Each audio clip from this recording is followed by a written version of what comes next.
StreetNet International is an alliance of street vendors. It was launched in Durban, South Africa in November 2002 as a membership-based organization directly organizing street vendors, market vendors and hawkers among their members. StreetNet is an international federation. We have close to 600,000 members that have joined StreetNet since the launch in 2002. And those 600,000 members come from 52 organizations in 47 countries in Africa, Asia, Latin America and Eastern Europe. The aim of StreetNet International is to promote the exchange of information and ideas on critical issues facing street and market vendors, hawkers, and on practical organizing and advocacy strategies. So StreetNet has relationships with most of the global union federations.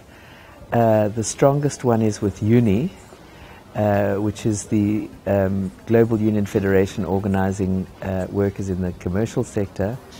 We've also worked quite a bit with the PSI. We also have some collaboration with the Building Workers International and also with Industrial. But we work closely with national trade union centers as well in different countries. For any institution to succeed, consultation, representation and teamwork is given the first priority.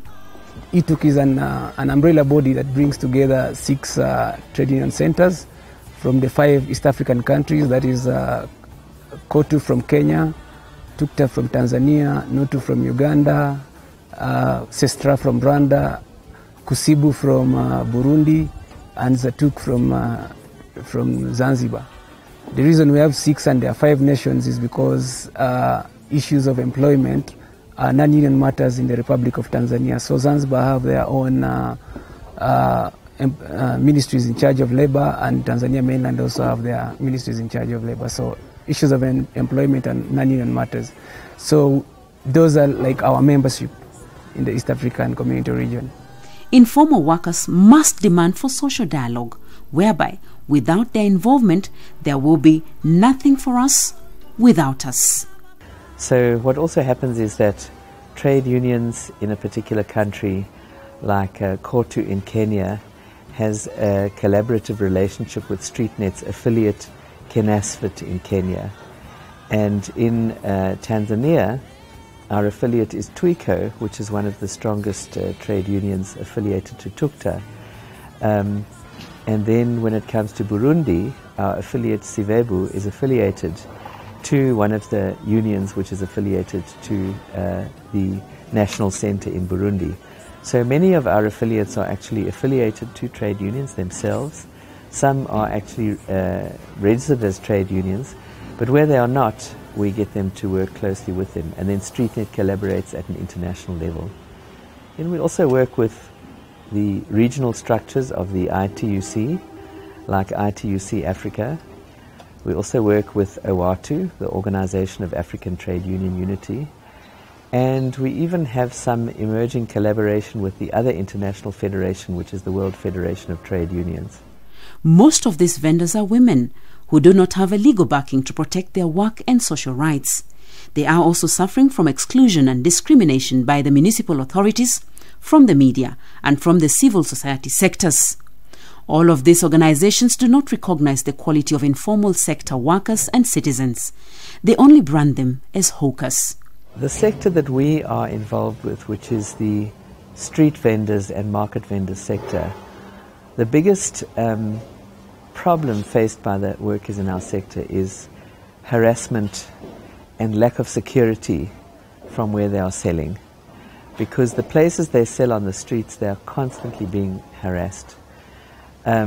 Even when they've managed to negotiate some security and some permit, you'll find that those permits are not that secure.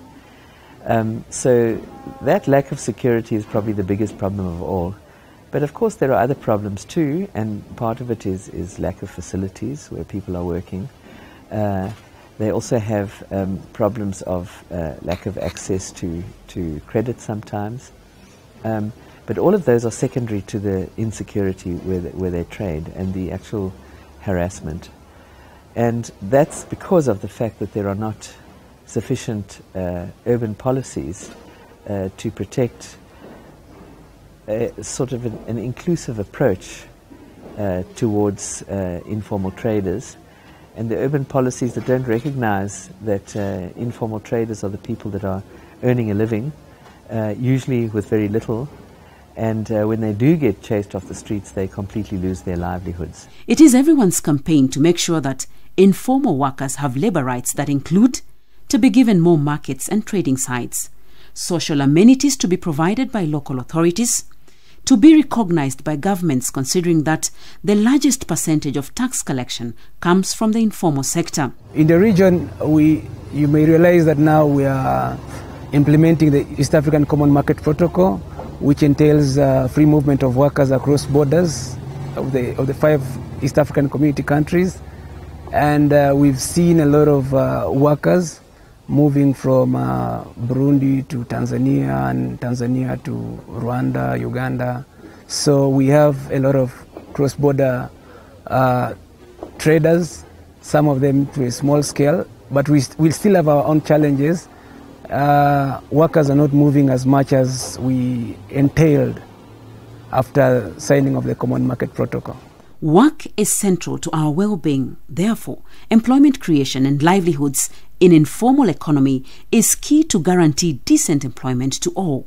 Yeah, we've been assisting them by engaging the East African community and other stakeholders in terms of allowing these traders to freely move across the borders. Of course, there are challenges, there are some issues to be sorted out, but we are working hand in hand with the East African community to help East Africans move freely in the East African community. And StreetNet has come in at the right time in terms of helping those small traders cross borders and do their business freely. The informal economy must be consulted and included in review of bylaws and abolishment of outdated bylaws to be recognized as the main driver of the economy. Trade unions are facing major challenges in organizing informal workers because in Kenya, informal workers have been left to operate on their own. Before we got the policy in the year 2012, there was no law and order in the informal sector. So once we come down to organize them, talk about their rights, there is a lot of resistance from the employers because traditionally they used to operate without law. Once they find you organizing the workers, they believe that you are inciting them, and the majority of the workers are losing employment because once the employer comes to know that you are recruiting the workers into union membership, that worker is being victimized, they are also losing jobs by joining the unions. Consultation is important with workers in informal economy on implementation of East African Community Common Market Protocol. Over the last few years, ITUC has been doing a lot in terms of developing various policy position papers. We've developed a policy paper on the economic partnership agreements that we've submitted to the East African Community Secretary General. We've also developed youth policy papers that we've submitted, agenda strategy. Also, we developed an East African Employment and Social Charter that we submitted to the EAC. Actually, this document was used extensively during negotiations of the Common Market Protocol. And when you look at, for example, Article 10 of the Common Market Protocol, it is almost a copy and paste. I mean, they got some of these issues that the workers had fronted, and those are issues that you find on Article 10 of the Common Market Protocol.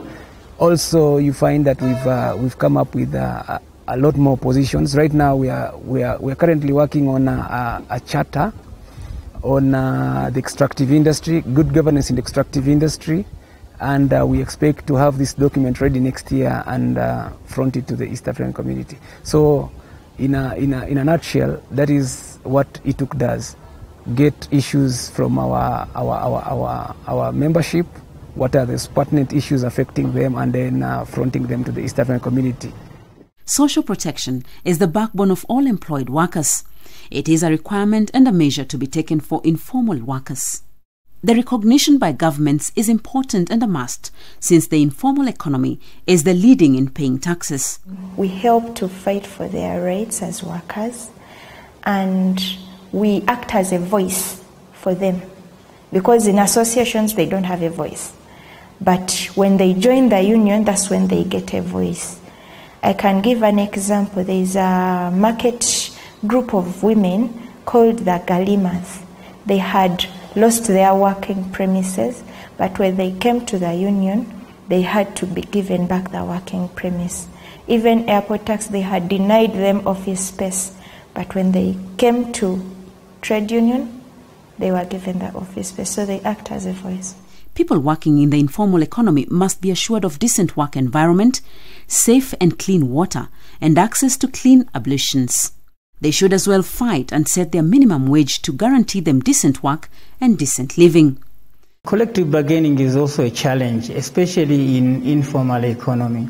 You see, collective bargaining is depending upon the special measures and the process within the law.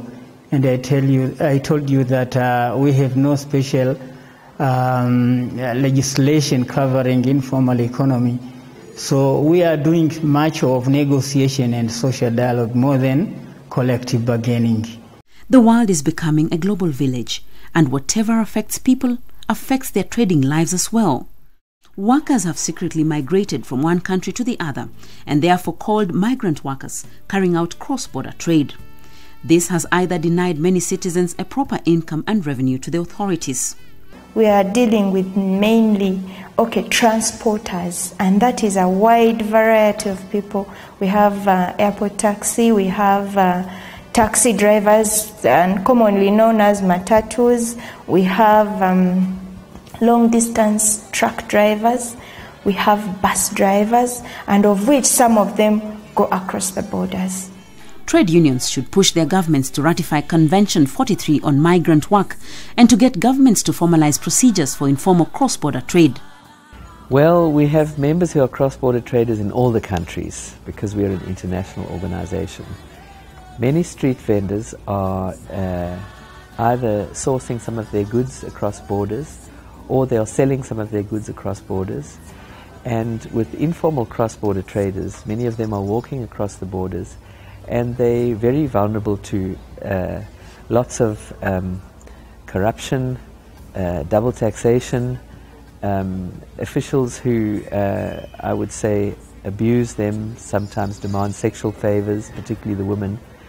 So, in fact, just about every street traders organization, among their members, if not all of them, many of them are cross-border traders. StreetNet and EATUC should disseminate information about their activities to all informal economy workers and what they are doing. Step up their publicity to informal economy workers. One of the services which we do is that we train them.